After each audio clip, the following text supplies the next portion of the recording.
Cluster B personality disorders are characterized by dramatic, overly emotional, and unpredictable thoughts and behavior. From Ars Longa Media, this is Cluster B, scientifically informed, expert insights into the 4 Cluster B personality types: antisocial, borderline, narcissistic, and histrionic personality disorder. Here's today's host, Dr. Todd Grande. Hello, this is Dr. Grande. Today's question is, can personality disorders be used as a criminal defense? So what this is really talking about is the insanity defense, and can that be applied if somebody has a personality disorder? So an important disclaimer here from the beginning with this particular question: I have a PhD in counselor education and supervision. I'm not an attorney. So I'm really looking at this from the mental health side, and the legal information I'm finding exclusively in the literature. So when we explore a term like the insanity defense, when we talk about this legal construct, we're talking about the intersection of law and mental health. And right away, this is a dangerous intersection. So if you use this in terms of an analogy, like an actual intersection on the roads, this is an intersection that you avoid when you're on a trip, like if you're going to work or to the store. This is the one that you don't want to drive through. This is a messy intersection with a lot of accidents. And the insanity defense has been brought up many times. It's been criticized, and it's been changed over the years. So I'm going to go through a little bit of the history and then bring us up to current date, and then look at how personality disorders fit in and don't fit in with the insanity defense. So first of all, when we talk about the insanity defense, we're talking about a defense that requires a minimum threshold. There's a minimum requirement to establish this defense, and that is mental disease or defect, which of course we now interpret as mental illness or mental disorder. And we know that this mental disorder component is necessary but not sufficient to establish an insanity defense. So in order for an individual, a defendant, to be found legally insane, they must prove that as a result of a mental disorder, they were functionally impaired in a legally relevant way at the time of the offense. So if we look at the technical definition, we would go to the American Law Institute's Model Penal Code. This has been adopted in many jurisdictions. And I'm going to read this as a direct quote, and they use the term he instead of he or she. So I just want to make that clear in terms of when I read this. So here we see a person is not responsible for criminal conduct if at the time of such conduct, as a result of mental disease or defect, he lacks substantial capacity either to appreciate the criminality, wrongfulness, of his conduct, or to conform his conduct to the requirements of the law. And that term wrongfulness is in brackets in this quote. So this is more or less the official definition that has been used by, again, many jurisdictions, many states, the federal government, and many states here in the United States. So the insanity defense really brings up an interesting kind of philosophical debate. And in one of the articles I read, I saw a quote from a New Jersey Chief Justice that I thought really summed up the problem pretty well. He said the postulate is that some wrongdoers are sick while others are bad, and that it is against good morals to stigmatize the sick. Who then are the sick whose illness show they are free of moral blame? And later on, he goes on to say essentially that mental health professionals have not solved the riddle of blame. And this really kind of sums up the problem. Are we talking about mental illness or evil? And if we are talking about these two constructs, how do we separate the two? Because that's what we're really trying to do when we look at an insanity defense. So I suppose the first thing to understand this problem, this dilemma, is to define mental illness. And we use the definition for mental disorder that we see in the Diagnostic and Statistical Manual. So looking at that definition, a mental disorder is a syndrome characterized by clinically significant disturbance in an individual's cognition, emotion regulation, or behavior that reflects a dysfunction in the psychological, biological, or developmental processes underlying mental functioning. Mental disorders are usually associated with significant distress in social, occupational, or other important activities. So right away here from the definition of mental disorder in the DSM, we see that this covers a lot of different circumstances. And of course, that's supported by the fact that there are hundreds of mental disorders listed in the DSM. I said before in prior videos that one of my criticisms of how we use the term mental disorder is that we use it to apply to so many different situations when it's actually a non-specific term. If somebody says they have a mental disorder, I really don't know much about them. That doesn't tell me anything specific. But either way, the term mental disorder is used, and it's part of the legal insanity defense piece, so we have to understand what a mental disorder is in order to apply that defense or to understand that defense. So then moving on, we also have to understand what mental health professionals consider a mental disorder for clinical purposes, meaning where the concern is really treatment, may not be what a jury considers in terms of criminal responsibility, in terms of determining that criminal responsibility. So even though we have a definition for mental disorder, again, it's quite broad, it's not necessarily what juries are going to use. So again, this is a dangerous intersection between the law and mental health, one filled with imprecision and uncertainty. So next I'm going to talk about a big change that occurred in terms of how the insanity defense is applied. But before I get to that point, I need to cover what's called the volitional test so that the next point will make sense.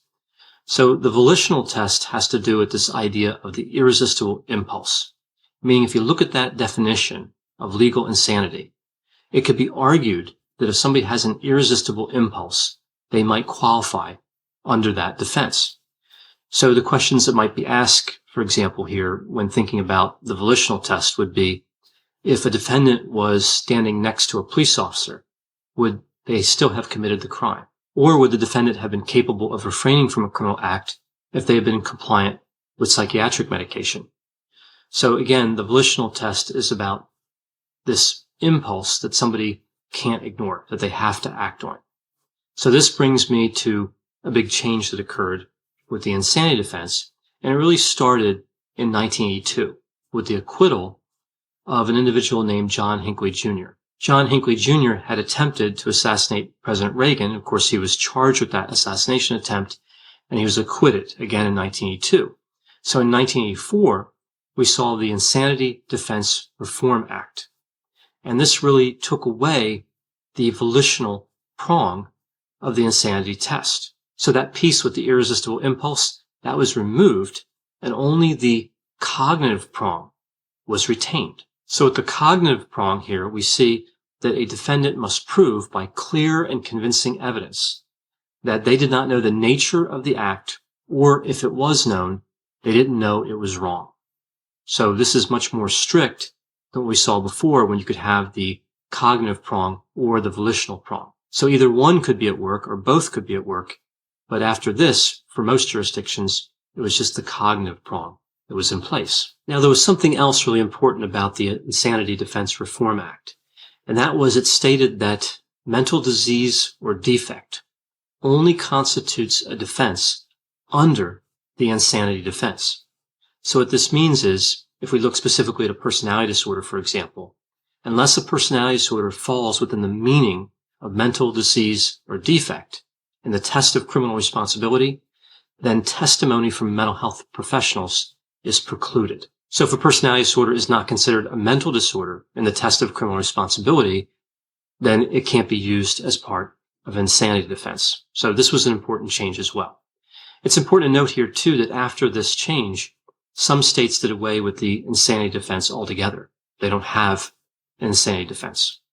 So most states still do, but some don't have it at all. So an important point here while I'm on this topic, when we talk about kind of the myths behind the legal insanity defense, we know that contrary to widespread public belief, the defense of legal insanity is actually not raised very often, and when it is brought up, it's rarely successful.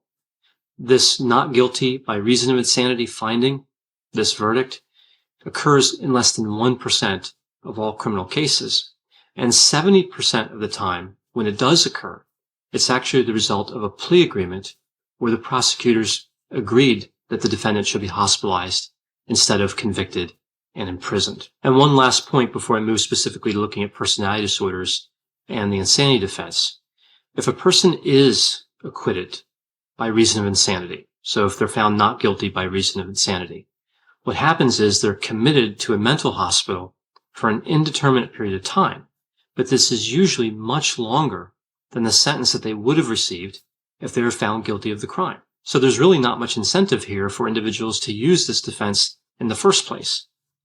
Now, you could argue that in some situations, a mental hospital might be better than a prison, but you could also argue that many are not, right? So both are really miserable places to be confined. So if someone's looking at, say, 10 years in terms of a sentence, but they might be in a mental hospital for 20 years, they would really have to think about if it makes sense to bring up the insanity defense in the first place. So now specifically moving on to personality disorders and the relationship with the insanity defense.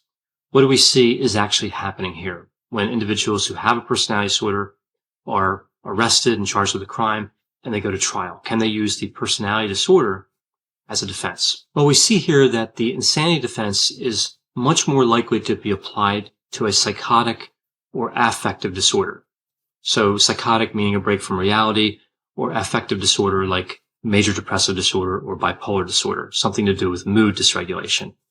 We see that when someone has a personality disorder or a substance use disorder, it's really difficult to apply the insanity defense. And I'll explain more about that in a moment, where that comes from. What we really see here is that understanding reality, so reality testing, and the capacity to determine right from wrong, those are what's really being looked at. So therefore, psychosis and affective disorders are really more favored when it comes to this defense. So what's happening here is the criminal justice system is trying to prevent a shift toward a deterministic account of criminal conduct, right? So what they're trying to avoid is this idea that people can't help being who they are and doing what they do. Because if this were permitted, then the fear is a lot more people would commit crimes. So what do we see in terms of personality disorders being excluded from the definition of mental disorder? So if we look at the American Law Institute's model penal code, again, I looked at that before for the definition of legal insanity, we see that excluded from the definition of mental disease, as they call it, is any type of condition that's manifested primarily by a pattern of law-breaking and rule-breaking. And this specifically includes sociopathy or antisocial personality disorder. So what they're really talking about here when they use the term sociopathy is factor 2 psychopathy. So we have psychopathy, it has two factors, factor 1 and factor 2. And sociopathy, or factor 2, has this relationship with the mental disorder, antisocial personality disorder. So you can see that this personality disorder specifically is excluded. It's not considered a mental disorder in terms of the insanity defense. So with this language in mind here, with this look at antisocial personality disorder, and our understanding that psychotic and affective disorders would be much more likely to qualify under an insanity defense, we see that personality disorders essentially can't be used for this type of defense in most situations. But there have been individuals that think that personality disorders should be included. And there was one specific article where this was mentioned, and I'll put that reference in the description for this video as well. And it talked about some of the challenges with excluding personality disorders in the way that they have been. One of the factors here is that personality disorders are often comorbid with non-personality disorders. So with mental disorders that are not personality disorders. So how can mental health professionals be expected to look at the accountability and kind of separate out what was caused by the personality disorder and what was caused by other disorders? We also see a lot of comorbidity between personality disorders and substance use disorders like alcohol use disorder. So this makes the situation complex. Again, how can we separate these out? And I think too what's happening here is that personality disorders are really being treated, in terms of the law anyway, as lesser disorders, like they're less valid. I think that's what's really happening when they say that certain disorders qualify under the definition of legal insanity and other disorders don't.